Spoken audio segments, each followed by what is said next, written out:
Hello and welcome back to my YouTube channel Vishal Jhuli. आज के इस वीडियो में मैं आपको बताने वाला हूं बाबा साहेब भीमराव अंबेडकर बिहार यूनिवर्सिटी मुजफ्फरपुर के बीएससी मैथ्स ऑनर्स पार्ट 3 का फुल सिलेबस। तो इससे पहले मैंने बीएससी मैथ्स ऑनर्स पार्ट 1 और पार्ट 2 का पूरा सिलेबस इसी यूट्यूब चैनल पे बता दिया है, जिसका लिंक मैं आपको नीचे डिस्क्रिप्शन में दे दूंगा। वहाँ से जाके आप उस वीडियो को भी देख सकते हैं। तो चलिए सबसे पहले जानते हैं सिलेबस के बारे में। उसके बाद हम लोग जानेंगे कि हमें ऑनलाइन क्लासेज और पीडीएफ नोट्स फ्री में कहाँ से मिलेंगी बीएससी मैथ्स ऑनर्स पार्ट 3 के लिए। तो सबसे पहले अगर पेपर की बात करें तो आपको बीएससी मैथ्स ऑनर्स पार्ट 3 में 4 पेपर पढ़ने होंगे।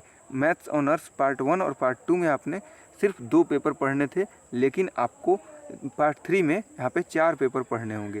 पेपर 5, पेपर 6, पेपर 7 और पेपर 8, ये चारों पेपर आपको पार्ट 3 में पढ़ने होंगे।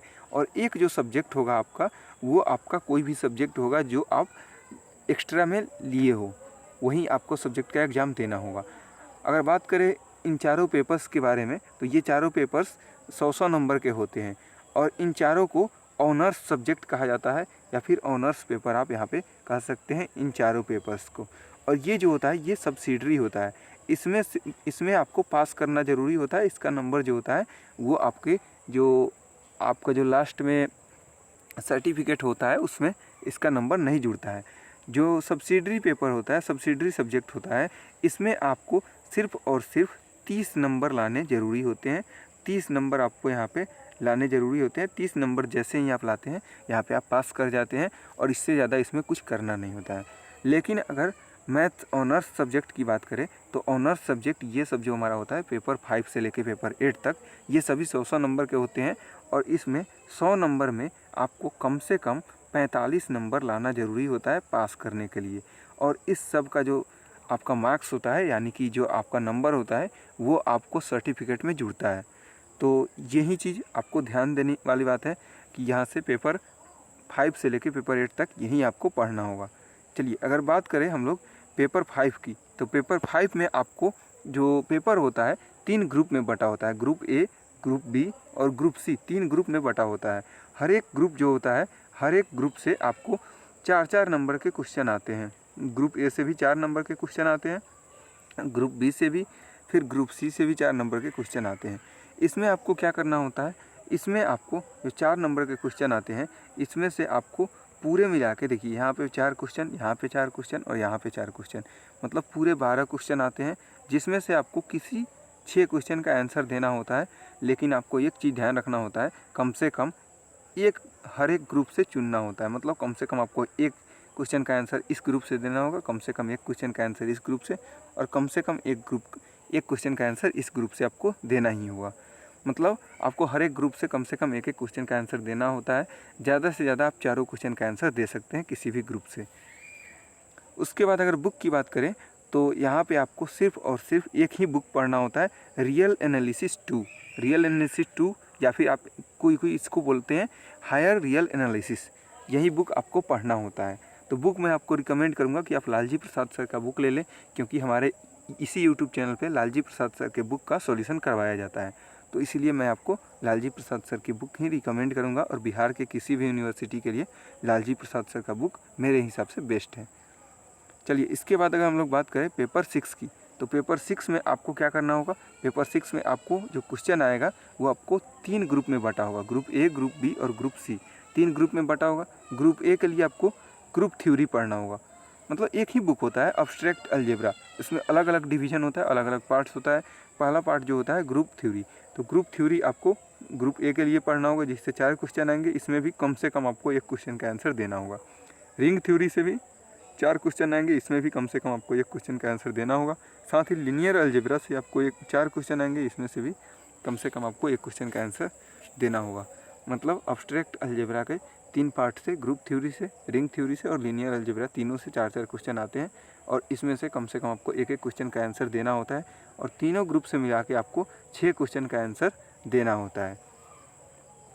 चलिए इसके बाद अगर हम लोग बात करें पेपर 7 की, तो पेपर 7 में आपको 3 ग्रुप में बांटा हुआ है पेपर 7 भी, जिसमें ग्रुप ए, ग्रुप बी और ग्रुप सी, 3 ग्रुप इसमें भी होता है।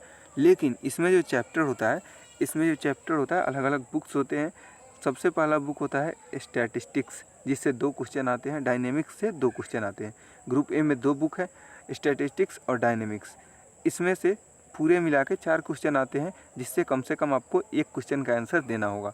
अब आपको इसमें कन्फ्यूजन हो सकता है कि हम स्टैटिस्टिक्स से वो क्वेश्चन का आंसर देंगे या फिर डायनेमिक्स से। आप किसी भी एक बुक को पढ़ सकते हैं, चाहे तो दोनों बुक को पढ़ सकते हैं, लेकिन कम से कम ग्रुप ए से जो 4 क्वेश्चन आएंगे उससे कम से कम 1 क्वेश्चन का आंसर आपको देना होगा। आप कोई सा भी बुक से दे सकते हैं, इसके लिए कोई ये प्रतिबंध नहीं है। चलिए, ग्रुप बी में आपको 2 बुक पढ़ना होगा, अट्रैक्शन एंड पोटेंशियल जिससे 2 क्वेश्चन आएंगे और हाइड्रोस्टैटिस्टिक्स से 2 क्वेश्चन आएंगे। मतलब पूरे मिला के आपको ग्रुप बी में भी 4 क्वेश्चन आएंगे, उसमें भी कम से कम आपको 1 क्वेश्चन का आंसर देना होगा। 1 क्वेश्चन आप चाहे तो अट्रैक्शन एंड पोटेंशियल से चुन सकते हैं, या फिर हाइड्रोस्टैटिक्स से चुन सकते हैं, या फिर आप चाहें तो 2 या 3 क्वेश्चन का भी आंसर यहाँ से दे सकते हैं। आपकी मर्जी के ऊपर डिपेंड करता है। चलिए, ग्रुप सी से आपको क्या चीज़ पढ़ना होगा? Differential equation. डिफरेंशियल इक्वेशन आपको ग्रुप सी में पढ़ना होगा, जिससे 4 क्वेश्चन आएंगे, उसमें से कम आपको 1 क्वेश्चन का आंसर देना ही होगा। पूरे मिला के अगर बात करें तो जो पेपर 7 होता है हमारा, पेपर 7 से पूरे 12 क्वेश्चन आते हैं ग्रुप ए बी सी को मिला के, उसमें से किसी 6 क्वेश्चन का आंसर देना होगा, लेकिन कम से कम हर एक ग्रुप से 1-1 क्वेश्चन का आंसर देना ही होगा। उसके बाद अगर बात करें पेपर 8 में, तो पेपर 8 में आपको 4 बुक रहता है। सबसे पहला बुक स्फेरिकल एस्ट्रोनॉमी, यहाँ पे सबसे पहला जो बुक होता है वो आपका होता है स्फेरिकल एस्ट्रोनॉमी। इससे आपको 12 क्वेश्चन आते हैं, कम से कम आपको 1 क्वेश्चन का आंसर देना होता है। यहाँ से आपको 12 क्वेश्चन आते हैं, कम से कम 6 क्वेश्चन का आंसर आपको देना होगा। उसके बाद जो हमारा सेकेंड बुक है उसका नाम है हमारा न्यूमेरिकल एनालिसिस। न्यूमेरिकल एनालिसिस से भी आपके 12 क्वेश्चन आते हैं, इसमें से भी कम से कम आपको 6 क्वेश्चन का आंसर देना होगा। मतलब अगर बात करें तो ये सब जो है ये सब बुक का नाम है, और ये सब बुक में से आपको पूरा बुक नहीं पढ़ना होगा, सिर्फ और सिर्फ कोई भी आप एक बुक चुन सकते हैं। मान लीजिए आपने ये बुक चुन लिया, तो इसी बुक को आपको पढ़ना है और इससे 12 क्वेश्चन आएंगे। 12 क्वेश्चन में से किसी भी आप 6 क्वेश्चन का आंसर दे सकते हैं, इसके लिए कोई प्रतिबंध नहीं है। मान लीजिए किसी स्टूडेंट ने ये बुक चुन लिया, थ्योरी ऑफ नंबर्स चुन लिया, मान लीजिए थ्योरी ऑफ नंबर्स उसने पढ़ा है, तो 12 क्वेश्चन आ रहे हैं, किसी भी 6 क्वेश्चन का आंसर वो यहाँ से दे सकता है। यहाँ पे भी मतलब कोई सा भी बुक, एक बुक आपको पढ़ना है, आपको चारों बुक नहीं पढ़ने हैं, कोई सा भी एक बुक पढ़ना है और आपको आंसर देना है। यहाँ पे पेपर 7 लिखा गया है, आप यहाँ पे एक बार सुधार कर लीजिएगा। वैसे आपको जो PDF मिलेगा वो हमारे जो ब्लॉग है और टेलीग्राम चैनल है, नीचे जो डिस्क्रिप्शन में टेलीग्राम का लिंक दिया हुआ है, वहाँ से टेलीग्राम चैनल को ज्वाइन कर लीजिए और वहाँ पे आपको इसका PDF मिल जाएगा। तो चलिए, अभी के लिए इतना ही। Thanks for watching. वीडियो अच्छा लगा तो वीडियो को लाइक और चैनल को सब्सक्राइब जरूर कर दीजिएगा, और ऐसे ही अमेजिंग वीडियोज़ के लिए और लालजी प्रसाद बुक के सॉल्यूशन के लिए आप हमारे YouTube चैनल को भी सब्सक्राइब कर सकते हैं। चलिए, अभी के लिए